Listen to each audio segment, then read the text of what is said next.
यानंतर एक मोठी बातमी आहे बारामतीमधून। बारामतीमध्ये मुसळधार पावसानं ओढे नाले तुडुंब भरलेले आहेत। जळोशी ओढ्यावरील रस्ता सुद्धा पाण्याखाली गेला, त्यामुळे आता वाहतूक सुद्धा बंद करण्यात आली। याबाबत स्थानिक नागरिकांनी सुद्धा आता याबद्दलची चिंता व्यक्त केली आहे, कारण गावांचा संपर्क तुटल्यानं आता जायचं तरी कसा, असा सवाल आता नागरिक विचारतात। आणि याच संदर्भामध्ये इथल्या नागरिकांशी संवाद साधला आमचे प्रतिनिधी नवनाथ बोरकर यांनी। काय सांगाल, आज जळोशीच्या ओढ्याला पाणी आलेलं आहे आणि तुमचा रस्ता देखील बंद झालेला आहे। काल रात्रीपासून बारामती आणि परिसरामध्ये मुसळधार पाऊस चालू आहे।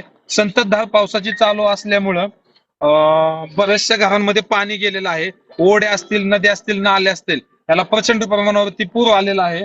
हा जो तुम्ही आता दाखवलेला रस्ता आहे तो पूर्णपणे ब्लॉक झालेला आहे आणि प्रत्येक पावसामध्ये हा रस्ता ब्लॉक होतो। प्रशासनाला आम्ही वेळोवेळी सांगितलेलं आहे की इथले जो ओढा असेल त्याचं खोलीकरण करा, त्याचं आस्तरीकरण करा, परंतु प्रशासन तेवढ्या पुरतं त्याला काहीतरी डागडुजी करते, त्याकडे दुर्लक्ष करते। पाऊस आला की पुन्हा त्या ओढ्याला पूर येतोय।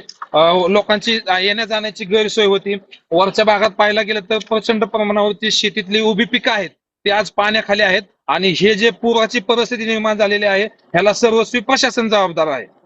नक्कीच आपण जर पाहिलं तर जळोशीचा ओढा जो आहे तो तुडुंब भरून वाहू लागलेला आहे। खऱ्या अर्थाने याचं खोलीकरण करणं गरजेचं होतं, मात्र प्रशासनाच्या वतीने या ओढ्याचं खोलीकरण करण्यात आलेलं नाही। यामुळे हा ओढा जो आहे तो तुडुंब भरून वाहू लागलेला आहे। खऱ्या अर्थाने अनेक नागरिकांच्या घरामध्ये देखील पाणी गेलेलं आहे आणि रस्ता देखील बंद झाल्याचं चित्र आपल्याला पाहायला मिळत आहे। नवनाथ बोरकर, जय महाराष्ट्र न्यूज, बारामती।